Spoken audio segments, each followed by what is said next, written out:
राधे राधे दोस्तों, आज की कहानी में आपका स्वागत है। पिछले हफ्ते मेरी पत्नी को बुखार था। पहले दिन तो उसने बताया ही नहीं कि उसको बुखार है। दूसरे दिन जब सुबह उसे उठाने गया तो मैंने यूं ही पूछ लिया कि तबीयत खराब है क्या। उसने कहा कि नहीं, तबीयत खराब तो नहीं है, हाँ थोड़ी थकावट है। मैं चुपचाप अखबार पढ़ने में मशगूल हो गया। जरा देर से उस दिन वो जगी और फटाफट उसने मेरे लिए चाय बनाई, बिस्किट दिए और मैं अखबार पढ़ते पढ़ते चाय पीता रहा।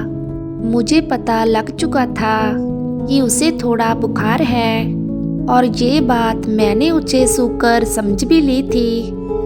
खैर, मैं यही सोचता रहा कि मामूली बुखार है, शाम तक ठीक हो जाएगा। उसने थोड़े बुखार में ही मेरे लिए नाश्ता तैयार किया। नाश्ता करते हुए मैंने उसे बताया कि आज खाना बाहर है, इसलिए तुम खाना मत बनाना। उसने धीरे से कहा कि अरे ऐसी कोई बात नहीं है, खाना तो बना दूंगी। लेकिन मैंने कहा कि नहीं नहीं, दफ्तर की कोई मीटिंग है, उसके बाद खाना बाहर ही है। फिर मैं तैयार होकर निकल गया। मैं पुरुष हूँ, पुरुष मजबूत दिल के होते हैं। ऐसी मामूली बीमारी से पुरुष विचलित नहीं होते। मैं दफ्तर चला गया। फिर अपनी मीटिंग में मुझे ध्यान भी नहीं रहा कि पत्नी की तबीयत सुबह ठीक नहीं थी। खैर, शाम को घर आया तो वह लेटी हुई थी। उसे लेटे देखकर भी दिमाग में एक बार भी नहीं आया कि यही पूछ लूं कि अब आपकी कैसी तबीयत है। वो लेटी रही।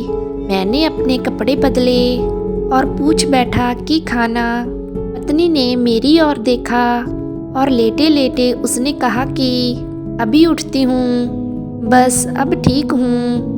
जैसी उसने कहा कि मैं ठीक हूँ, मुझे ध्यान आ गया कि अरे सुबह तो उसे बुखार था।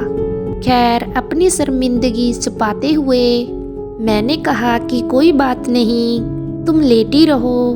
मैं रसोई में गया। मैंने अंदाजा लगाया कि उसने दोपहर में खाना नहीं खाया, क्योंकि खाना तो बना ही नहीं। मैंने फ्रिज से कुछ निकाला, उसके लिए ब्रेड जैम लिया और अपने पति धर्म को निभाते हुए, खुद पर गर्व करते हुए उसके आगे खाने की प्लेट कर दी। पत्नी ने ब्रेड का एक टुकड़ा उठाया, मुझे आंखों से धन्यवाद कहा और मन से कहा कि पति हो तो ऐसा हो, इतनी केयर करने वाला। मैंने एक दो बार यूं ही पूछ लिया कि तुम कैसी हो, कोई दवाई दूं क्या, और अपने कंप्यूटर आदि को देखता हुआ सो गया। पत्नी अगली सुबह जल्दी उठ गई। मुझे लगा कि वो ठीक हो गई है और मैंने फिर उसके बुखार पर चर्चा नहीं की। मैंने मान लिया कि वो ठीक हो गई है।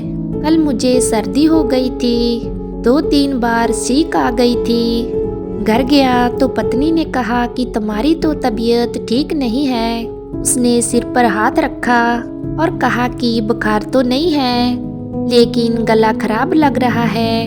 ऐसा करो, तुम लेट जाओ, मैं सरसों का तेल गर्म करके छाती में लगा देती हूँ। मैंने 1-2 बार कहा कि नहीं नहीं, ऐसी कोई बात नहीं, लेकिन पत्नी ने मुझे कमरे में भेज ही दिया।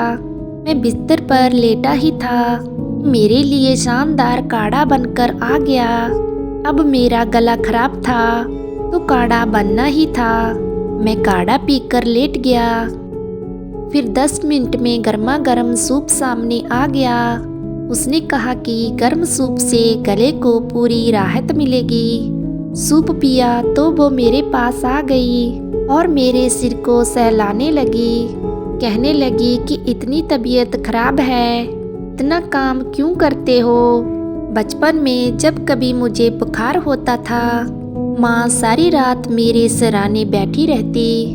मैं सोता था, वो जागती थी। आज मैं लेटा हुआ था, मेरी पत्नी मेरा सिर सहला रही थी। धीरे धीरे सो गया। जागा तो वो गले पर विक्स लगा रही थी। मेरी आंख खुली तो उसने पूछा कि कुछ आराम मिल रहा है। मैंने हाँ में सिर हिलाया। तो उसने पूछा कि खाना खाओगे? मुझे भूख लगी थी। मैंने कहा हाँ। उसने फटाफट रोटी सब्जी दाल चटनी सलाद मेरे सामने परोस दिए और आधा लेटे लेटे मेरे मुंह में कौर डालती रही। मैंने चुपचाप खाना खाया और लेट गया। पत्नी ने मुझको हाथों से खाना खिलाकर खुद को खुश महसूस किया और रसोई में चली गई। मैं चुपचाप लेटा रहा, सोचता रहा कि पुरुष भी कैसे होते हैं। कुछ दिन पहले मेरी पत्नी बीमार थी। मैंने कुछ नहीं किया था और तो और एक फ़ोन करके उसका हाल भी नहीं पूछा। उसने पूरे दिन कुछ नहीं खाया था। मैं उसको ब्रेड जैम परोस कर खुद को अच्छा पति साबित करने की कोशिश कर रहा था। मैंने तो ये तक भी देखने की कोशिश नहीं की कि उसे वाकई कितना बुखार था। मैंने ऐसा कुछ भी नहीं किया कि उसे लगे कि बीमारी में वो अकेले नहीं है। लेकिन मुझे सिर्फ जरा सी सर्दी हुई थी और वो मेरी माँ बन गई थी। मैं सोचता रहा, क्या सचमुच भगवान महिलाओं को कोई अलग दिल देते हैं? महिलाओं में जो करुणा और ममता होती है वो पुरुषों में नहीं होती क्या? मैं यही सब सोचता रहा। जिस दिन मेरी पत्नी को बुखार था, उस दोपहर जब उसे भूख लगी होगी और वो बिस्तर से उठ ना पाई होगी, तो उसने भी चाहा होगा कि काश उसका पति उसके पास होता। सो दोस्तों, उम्मीद करते हैं आपको आज की कहानी अच्छी लगी होगी। ऐसी ही कहानियाँ सुनने के लिए प्लीज़ चैनल को सब्सक्राइब एंड वीडियो को लाइक ज़रूर करना। बाय बाय दोस्तों, मिलते हैं न्यू कहानी वीडियो में।